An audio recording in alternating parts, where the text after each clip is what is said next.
les considérations générales.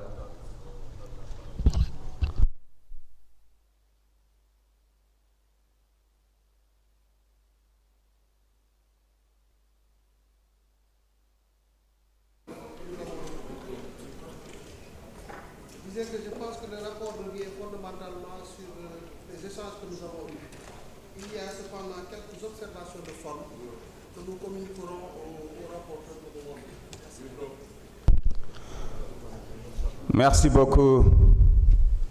Monsieur le ministre. Je rappelle que nous sommes en procédure spéciale.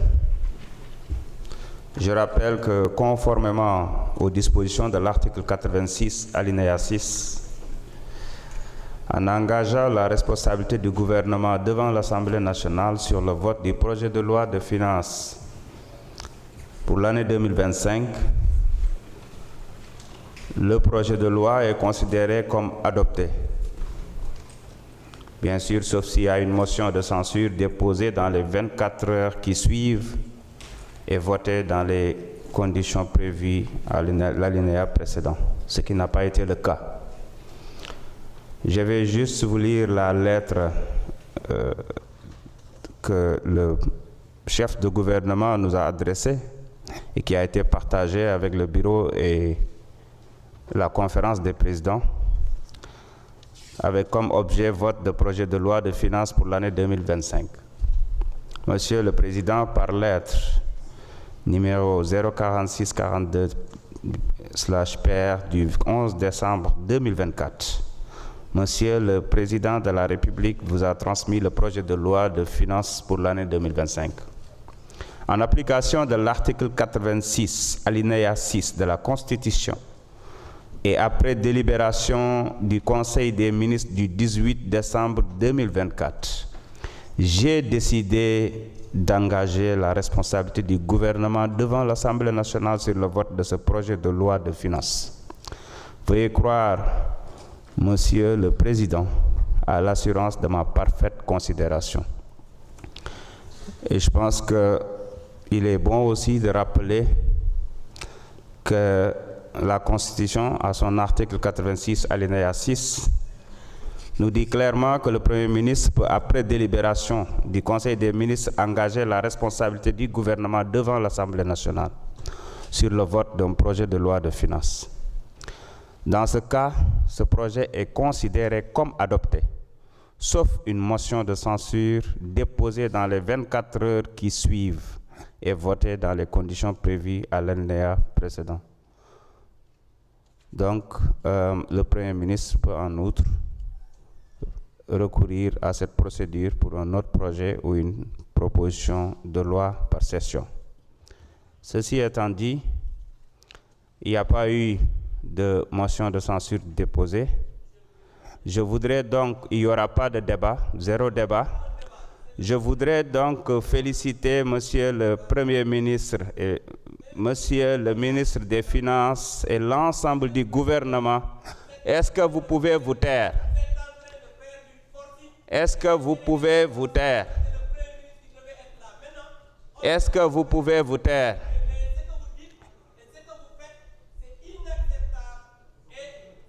Est-ce que, M. Mbaou, vous pouvez vous taire et vous asseoir?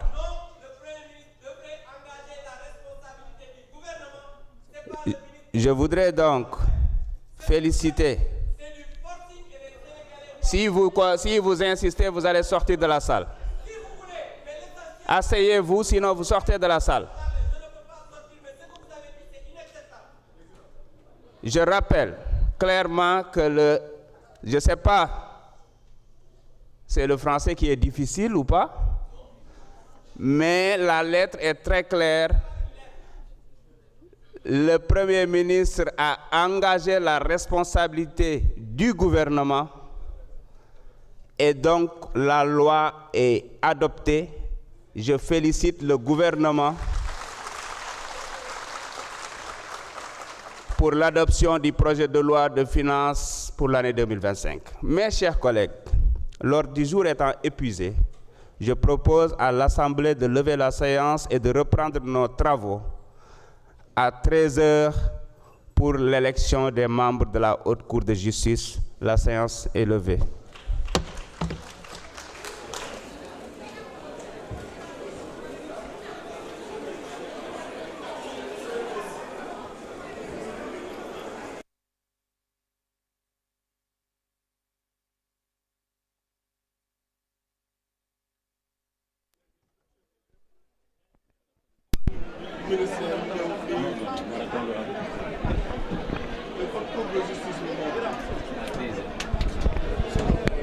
voilà mbokk yi mu ngi noonu ñoo ko gisandoo defe naa waxoon nañ ko sànq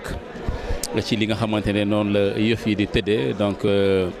Cheikh Diba le ministre des finances et du budget moom moo fi ñëwoon tey fii ci assemblée nationale ngir mën a défendre le projet de loi de finances pour l'année 2025 bi nga xamante ne Ousmane Sonko moom moo fi waroon taxaw ngir mën ko défendre li ñu gis nag mooy adopté nañ ko sans débat donc conséquence bi mooy que ne ministre yi kenn du fi ñëw fii ci assemblée nationale ngir mën a défendre li nga xamante ne moom mooy sa projet de budget c'est très clair limpide et net rapporteur bi moom moo ñëw lire document bi nga xamante ne daanaka document bu gudd la un document vraiment bu rëy de 23 pages 24 pages autant pour moi moom le rapporteur bi lire mu nekk ay considérations générales ci projet de loi de finances 2025 bi mu ko liiree nag ba noppi ki nga xamante ne moom mooy le président de l'Assemblée nationale El Malick Ndiaye daal di jël parole daal di jël kaddu dikkaat ci li nga xamante ne moom mooy li ñu doon wax sànq muy article 86 alinéa 6 de la constitution du Sénégal bi nga xamante ne moom moo may le président le premier ministre du Sénégal mu engagé la responsabilité du gouvernement loolu nag la def daal di lire li nga xamante ne moom mooy document bi ko premier ministre Ousmane Sonko jox te alinéa 6 boobu bu article 86 de la constitution di wax ne en tant que motion de censure amul mën nañ adopter sans débat li nga xamante ne moom mooy projet de loi de finances bu 2025 bi nga xamante ne nag quorum bi atteindre nañ ko donc plus que la majorité des députés ñoom ñëpp teew fii ci assemblée nationale El Malick Ndiaye jàpp ne également comme opposition déposé wul une motion de censure ngir mën a daaneel gouvernement bu fi nekkoon jàpp na ne vraiment adopté nañ li nga xamante ne sans débat mooy le projet de loi de finances initiale bu 2025 gis nañ ne nag vraiment échange de propos aigre du amoon na ci entre ki nga xamante ne moom mooy le président de l'Assemblée nationale El Malick Ndiaye ak Abdou Mbow mi nga xamante ne bëggoon na def appel au règlement laata nag ñuy tàmbali li nga xamante ne moom mooy liggéey bi jotul woon nag ñëw ci pupitre bi daal di wax ci appel au règlement bi nga xamante ne bëggoon na ko def moom Abdou Mbow parce que président de l'Assemblée nationale def ko ne woon toogal xaarade ñu lire li nga xamante ne moom mooy considération générale rapport du projet de loi de finances bu atum 2025 bu ñu ko defee ba noppi dinañ la jox kàddu nga ñëw fii daal di wax ci li nga xamante ne moom mooy appel au règlement boobu mais finalement jotul def appel au règlement Abdou Mbow daal di jóg bi nga xamante ne El Malick dem na bay annoncé ne adopté nañ li nga xamante ne moom mooy projet de loi de finance bi sans débat mu daal di ko wax ne li ngeen def forcing la tegoo leen ko fenn ndax premier ministre Ousmane Sonko warul yebal le ministre des finances et du budget moom ci boppam moo waroon ñëwal boppam fii taxaw ci kanamu député yi daal di engager la responsabilité du gouvernement ci li nga xamante ne moom mooy projet de loi de finance bu atum 2025 Abdou Mbow nag ne ko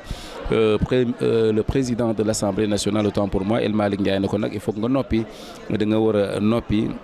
daal di déglu ma continuer li nga xamante ne moom laay def lu ko mooy nag boo continuer di wax dinañ la génne ci salle bi Abdou Mbow ne ko ba ñu maa génn salle bi mais li ma war a wax dinaa ko wax li ngeen def ni tegoo leen ko fenn jaay doole la forcing la ndax Ousmane Sonko amul droit di yebal kenn li yoon wax moom moo war a déplacer boppam ñëw taxaw ci kanamu député yi daal di défendre li nga xamante ne moom mooy